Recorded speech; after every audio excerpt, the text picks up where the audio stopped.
This week I'm driving the Santa Fe, Hyundai's super boxy mid-size 3-row SUV that can fit a bunch of people. And this one has the XRT off-road package marketed directly at people who envision that they'll regularly take their Santa Fe on dirt roads. But in reality, probably not so much. But in this video, we're going to do it. So today let's talk about how it drives, take a close look at the interior, and find out if the Santa Fe XRT is decent in the dirt or if it's just a fancy appearance package.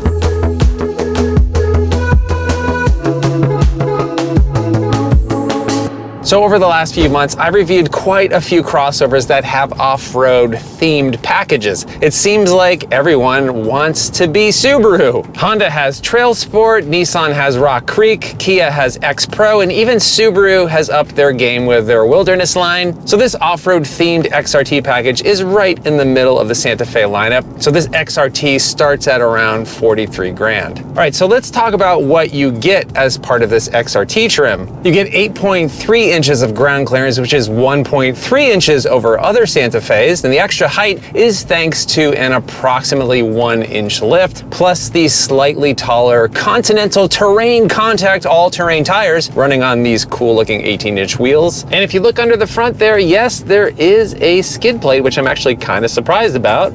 So this XRT also has a higher tow rating than other Santa Fe's, coming in at 4,500 pounds. And it does, of course, have all-wheel drive, but it's the same all-wheel drive system found on other Santa Fe's. There's nothing specific to the XRT here. So on paper, when it comes to off-road capability over a lesser Santa Fe, we've mainly just got tires and a lift, and that's it. But it might be good for some easy trails, so we'll hit some dirt in a bit and see what this XRT is really capable of off-road. Okay, so before we do that, we have to talk about the really cool exterior design of this vehicle. It's sort of hard to ignore the kind of budget Land Rover Defender vibes that we got going on here, and there are some things that I really love about this design. The incredibly boxy passenger and cargo area means loads of headroom and lots of space for interior comfort. But it's kind of nice that the front end of this vehicle isn't insanely massive. From some angles, it kind of looks more like a slightly larger Ford Flex. You know, when you're driving it, no, it does not feel like a small vehicle. It's not really a small vehicle, but I do think it has a pretty favorable ratio of interior space to the exterior dimensions.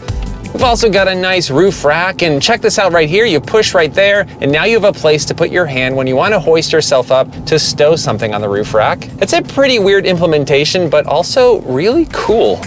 Now, some people don't like the rear end design here, saying that the taillights are too low. Yeah, that's also a bit weird, but I kind of dig it. Like many new things, after a year or so, you'll get used to it and forget you ever complained about it. But yeah, I will admit that there are some angles where this vehicle does look a bit awkward, but it's still really good. I love it. So in terms of size, this is sort of like an in-betweener SUV. It's definitely a bit on the smaller side for an SUV that includes 3 rows of seating. And what do you think of this rockwood green pearl color paint? It's pretty nice. It's certainly a lot cooler than the sea of grayscale cars that most manufacturers seem to love building now. Although I do want to walk that back a bit, this green is still pretty muted. In some light it looks almost black, in other light it does kind of look a bit gray. I wish it were just a touch more bold. All right, let's pull over and take a closer look at this interior.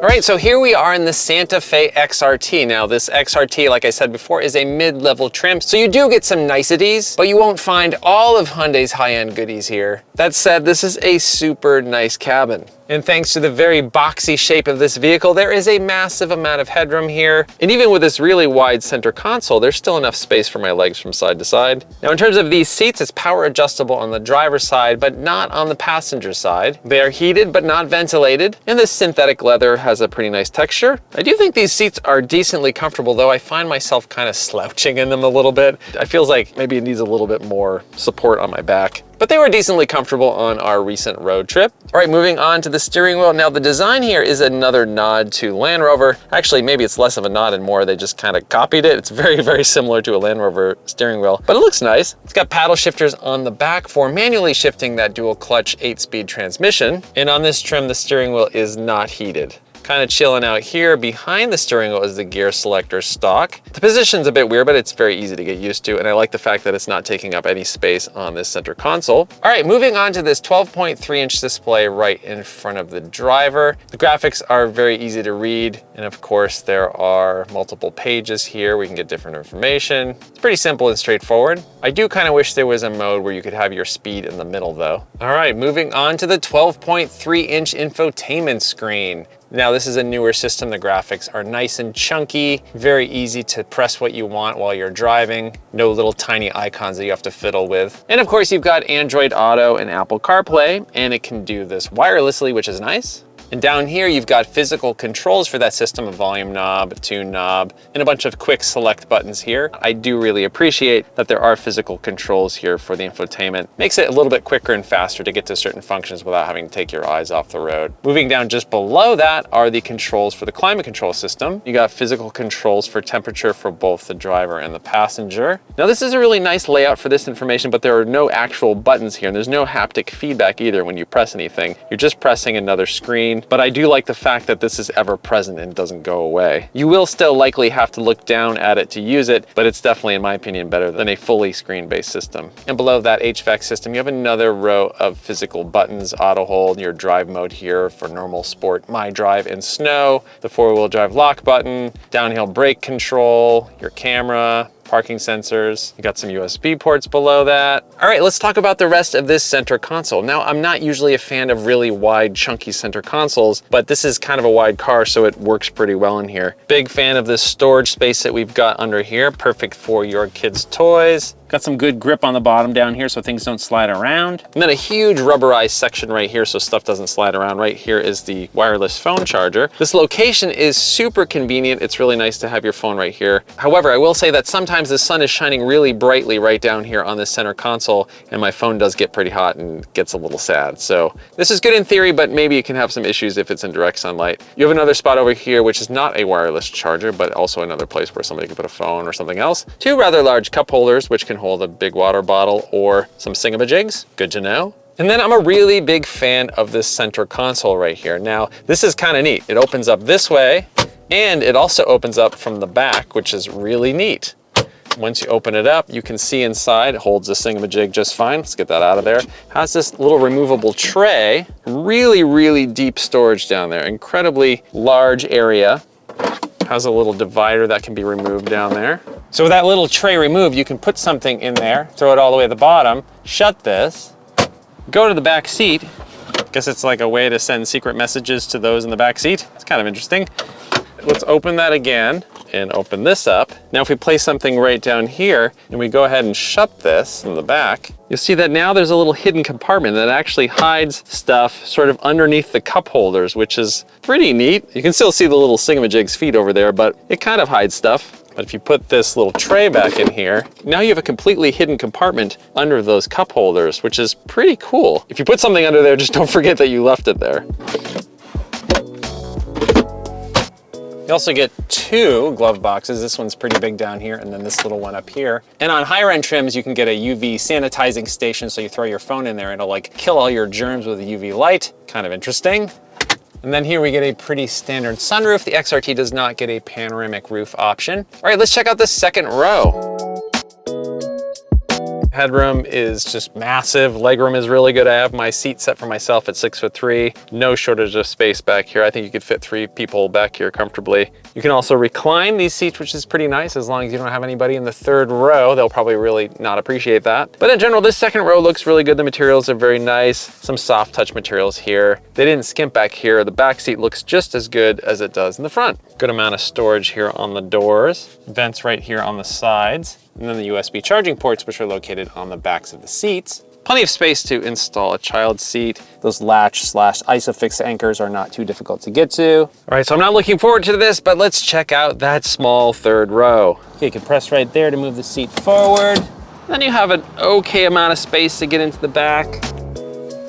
So if you're a tall adult, it won't be that much fun to be back in this third row, but it could work in a pinch. This is just an occasional use area, or if you got small kids, I think they'll be fine back here too. If this second row seat were all the way back, I would not fit in here at all. But there's some amenities. We've got some vents, we've got a couple cup holders, we've got rear AC controls back here. There's actually a AC outlet back here. Surprisingly, no USB ports back here. And when you need to make your escape out of this tiny cramped third row, just press right there. The seat will move up. So when that third row is in use, you have very little cargo space in the back. 14.6 cubic feet of space, which can fit a couple small roller bags if you're very creative. With those third row seats down, we've got a much more reasonable 40.5 cubic feet of space. And you can bump up to 79.6 if you lower those second row seats all the way down. And those last two figures really are class leading. The square, boxy cargo area really does maximize the usable space. And with this XRT, we also have this power liftgate. Fancy. All right, so let's talk about safety. Now, this Santa Fe comes with a decent suite of Hyundai's latest safety and driver assistance tech. We've got blind spot collision warning, rear cross traffic alert, lane keep assist. The adaptive cruise works great, no issues there. And of course, we've got parking sensors here. When you get close to something, it will show you right there on this center screen,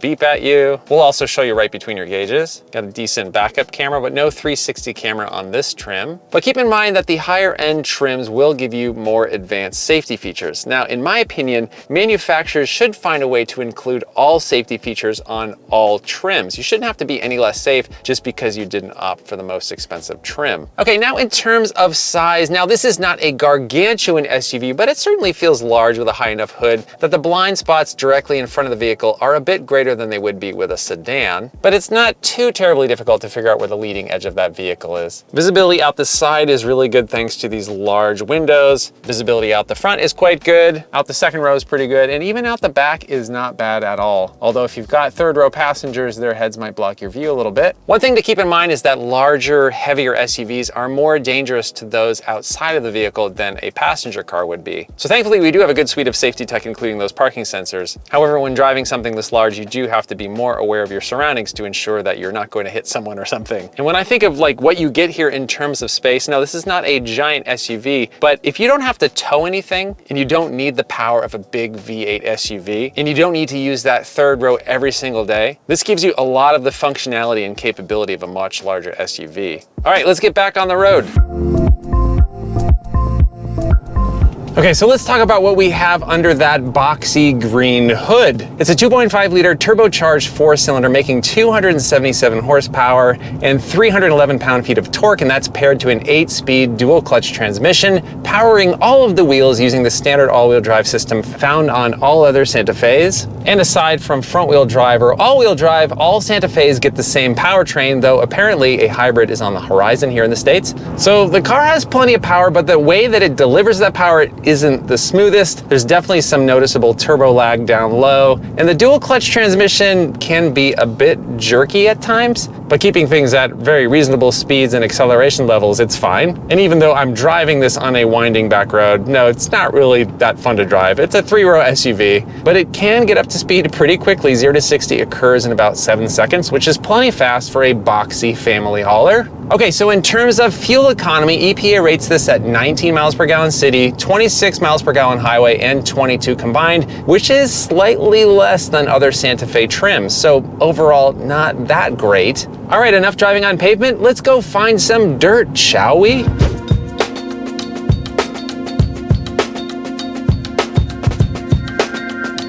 All right, so here we are at one of my favorite local off-roading spots, Rower Flats, just outside of Los Angeles. Now, this isn't the most challenging set of roads. I'm not going to do anything crazy here. Maybe just slightly more challenging than what you might find on the way to a campground or a national park, that kind of thing. So these Continental tires are not like a true off-roading tire, but they're pretty acceptable out here for this type of road. There's a decent amount of off-road grip without really compromising the on-road performance. All right, so coming up ahead, we are going to hit a very sort of lumpy and bumpy section, but there are some pretty serious rocks jutting out of this road and some pretty deep ruts. So we'll take it a little bit more slowly, but yeah, no problem through here either, if you're cautious. Good thing about this being a really spacious interior is when you're getting bounced around on this off-road trail, there's a lot of space to move around without hitting your body on door panels or ceiling or center consoles. And now that we're sort of coming up on some of these more challenging sections, I can engage the four-wheel drive lock mode right here. Now keep in mind, this is not an actual true locking transfer case. It's a clutch-based system. And as you'd expect, this all-wheel drive system can send power to the wheels that need the most grip depending on the situation, but obviously not going to be anywhere near as capable as a true locking four-wheel drive system.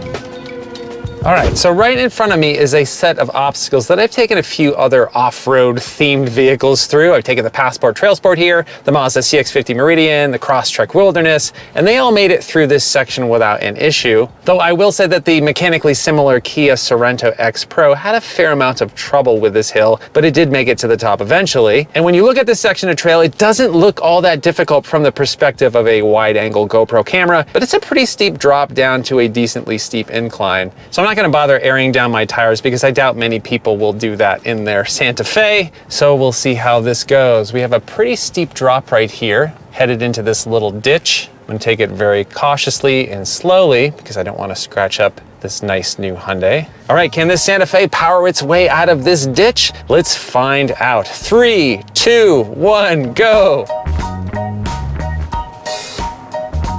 All right. Taking its time, we're kind of teetering on a couple different wheels. It is not happening. I got a lot of wheel spin. It's not moving. It is not moving. Let's try a slightly different angle. Nope, the front is just chattering. It is not happy. Let's see if we can just kind of adjust our angle a little bit. Maybe this side's a little bit easier over here.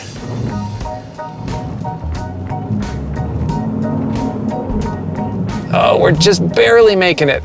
We're just teetering, oh, powering away. There we go, there we go. Finally got it. Finally got it. Now we're stuck on another little, oh, there we go, there we go. All right, it didn't like it, but we did make it up there. Didn't scrape, had enough ground clearance, but all-wheel drive system was not so happy on that hill. But we did it. All right, now let's head back down and we'll test out this hill control we got going on here. 3, 2, 1, go. Downhill brake control on. We are starting really slow. Here we go. Pretty much right around here, we should probably get on 3 wheels. It usually happens with every vehicle I take down this hill. Yep, there we go. It's going a little too fast for me. It's going a little bit too fast. All right, slow down a little bit, Hyundai. We did it. No scrapes, no bumps, no bruises. Let's power our way out of this.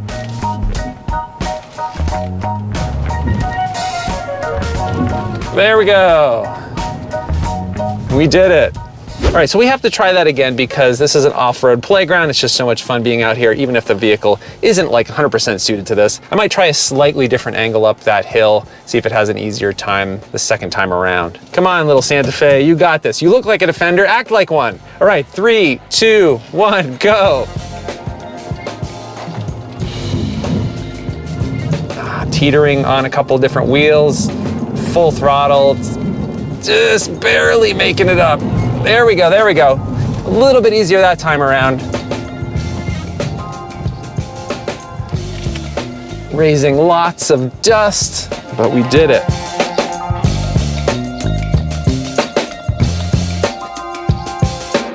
All right, let's talk about price. The Santa Fe starts out at a reasonable 35 grand for the base SE. This XRT with only one option, floor mats, comes to 42,205. And that seems pretty reasonable for what you get here, and well below the average new car price of around 50 grand. I appreciate that you can get these off-road goodies on a mid-level trim instead of just a high-end trim. So if you're looking at this, you might also be considering the Kia Sorento X Pro, but that is a higher trim package, so it is pricier. And this Hyundai, in my opinion, looks a lot cooler. You might also consider the Honda Pilot Trail Sport. The Honda is more capable off-road, but the Santa Fe interior is more refined. So it seems pretty clear to me that most Santa Fe's will spend most of their time on the pavement, and that's really the case for most crossovers and SUVs sold today. But this XRT does give you a tiny bit more capability in the dirt than other Santa Fe's. If you need to hit a dirt road on a way to a campsite, I think this would do just fine. But would I want to tackle anything more challenging than that?